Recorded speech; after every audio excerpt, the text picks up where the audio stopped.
Hello सभी दोस्तों को राम राम। लो भाई, दूध निकालने का टाइम हो गया है। पशुओं को जो दाना है वो हम डाल रहे हैं। तो दाना आपने देखा होगा, हमारे पास जितने भी पशु हैं, छोटे मोटे जो 4 पशु हैं, इनके लिए एक टाइम का 3 केजी सूखा दाना हम तैयार करते हैं। भीगने के बाद हो सकता है आपको कुछ जो है थोड़ा ज़्यादा भी देखने को मिले, लेकिन लगभग हम बात करें, हमारा जो दूध वाला पशु इसको 2 केजी के आसपास एक टाइम में जो है हिस्से में इसके आता है। और सामने आप हिफर देख पा रहे हैं, वो गाभिन है 5 महीने की। उसको भी आधा किलो से 600 ग्राम तक हो सकता है एक टाइम में उसको जो है मिल जाए। बाकी 400 ग्राम के आसपास या आधा किलोग्राम भी हम कह सकते हैं। बाकी छोटी जो इसकी बचिया है और इससे पिछले ब्यात की जो कटिया है उसके हिस्से में आता है। और पशुओं को हम, जो दूध वाला पशु है उसको हम दूध के टाइम ही दाना डालते हैं। तो इसके हिस्से में लगभग एक टाइम का 2 केजी दाना आया है। तो अब आप यहाँ देख पा रहे होगे, पशु बहुत डिसिप्लिन में हो जाता है इस मेथड से। जब हम दूध निकालते हैं उस टाइम सूखा चारा डाल के ऊपर दाना डाल देते हैं। तब आप यहाँ पीछे देखिए, जब हम इस पशु को खरीद कर लेके आए थे तो उस टाइम ये जो है इतना ऐसे डिसिप्लिन में नहीं था, लेकिन हम निरंतर ऐसे ही दाना यूज करते हैं पशुओं के लिए। तो पशु का जो दिमाग है, वो सेंस है, वो इस दाने पर सेट हो जाती है। पशु दाने को ऐसा मानता है जैसे अपने बच्चे में मोह होता है। तब आप यहाँ देख पा रहे होगे, हमने पशु को पौसाया नहीं है। पशु के थनों में जो है दूध वाले के दूध होता ही है 100-150 ग्राम, वो हमने निकाला है। और जब तक वो निकलेगा, जब तक पशु जो है पाउस में आ जाता है, और ये आ भी जाएगी, तो हम इसको यहाँ आप देख पा रहे होगे दूध निकाल रहे हैं। और अभी हम इसकी बात करें तो ये आज जो है 5 महीने की गाभिन है, और लगभग 8 महीने के आसपास जो है इसको डिलीवरी को हो गए हैं, इसके काफ को। तो आप यहाँ देख पा रहे होगे पशु काफ़ी सहनशील है। अब दाना डालने के बाद आप यहाँ देख सकते हो, पीछे हम 2 जो है दूध निकाल रहे हैं, लेकिन इसको कोई फर्क नहीं पड़ता। दाना डालने के बाद इसमें एक दूध निकाले, 2 निकाले, 3 निकाले या 4 निकाले, इसको कोई फर्क नहीं पड़ता। आप पैर भी देखिए, पैर भी नहीं हिलाएगी। यही होता है एक डिसिप्लिन। आमतौर पर कई बार हम देखते हैं कि कुछ पशुपालक भाई ऐसे सेट करते हैं, ताज़ा ब्यात में है, उसको बगैर चारा दाना डाले ही उसका जो है दूध निकालते हैं। जब पशु ताज़ा ब्यात में होता है, जब तो वो निकालने देता है अपने काफ के लोभ में।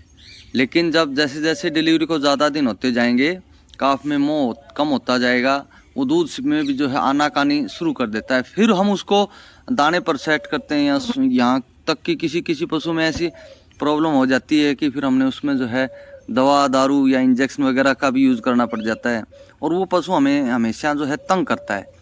लेकिन डिलीवरी के तुरंत बाद और जब तक वो दूध देती है, हम इसी प्रकार जो है सेट रखते हैं हमारे पशु को।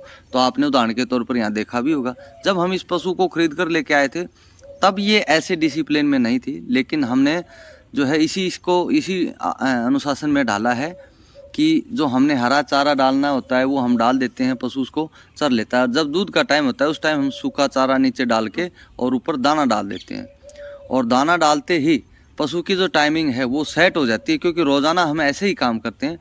तो हो सकता है पहले कुछ दिन जो है आपको कुछ दिक्कत देखने को मिले, लेकिन आप रोज़ाना एक ऐसे ही अनुशासन बनाए रखते हैं तो आपका पशु उसमें जो है आसानी से ढल जाता है, कोई आनाकानी नहीं करता, कोई शरारत नहीं करता। तो जैसे अब आप यहाँ देख पा रहे होगे मिल्किंग की जा रही है। तो जब तक वीडियो कंप्लीट हो, मैं पहले बता भी देता हूँ, ये पशु जो है दाना डालने के बाद जो हम दूध निकाल रहे हैं, तो इसमें कोई शरारत नहीं करता है, कोई दिक्कत हमें परेशानी नहीं होती है, पशु भी इसमें जो है परेशान नहीं होता है। हम बात करें इसकी दूध क्षमता की, तो एक लंबे टाइम अच्छा दूध देने वाली भैंस है। हमने इसको जो है अब की बार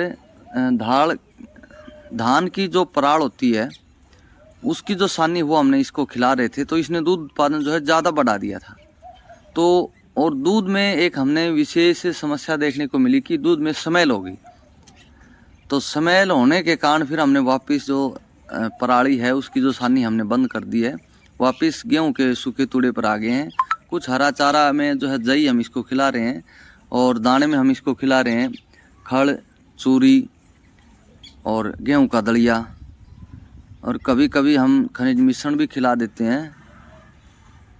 जैसे 1 महीना लगातार खिला दिया, फिर नहीं लेके आए तो 15-20 दिन ऐसे ही निकल गए, फिर 1 महीना खिला दिया, ऐसे हम खिलाते रहते हैं। तो अब कुल मिलाकर जो है इसके दूध की स्मेल जो है गायब हो चुकी है और दूध थोड़ा सा इसमें कम हुआ है पराल बंद होने के बाद, लेकिन अब भी अच्छा दूध दे रही है। इसका दूध उत्पादन अभी जो है 14 kg के आसपास होना चाहिए, 14 लीटर के आसपास होना चाहिए, या आप ये मान सकते हो 13 से 14 लीटर भी।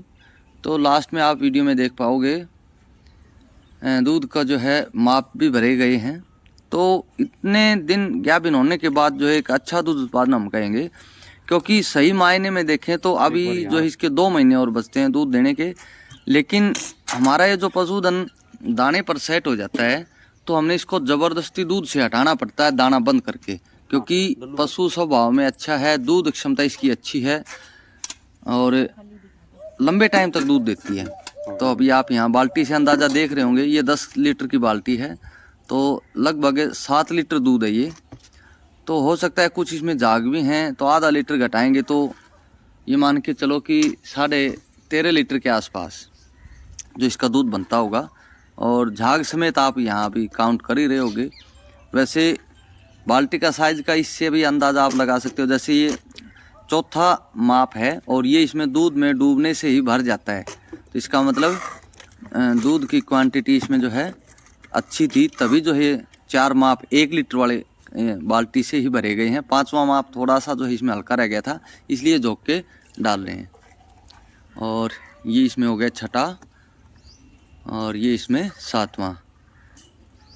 ये शाम के टाइम की मिल्किंग है, सुबह इससे भी कुछ जो है हमने ज़्यादा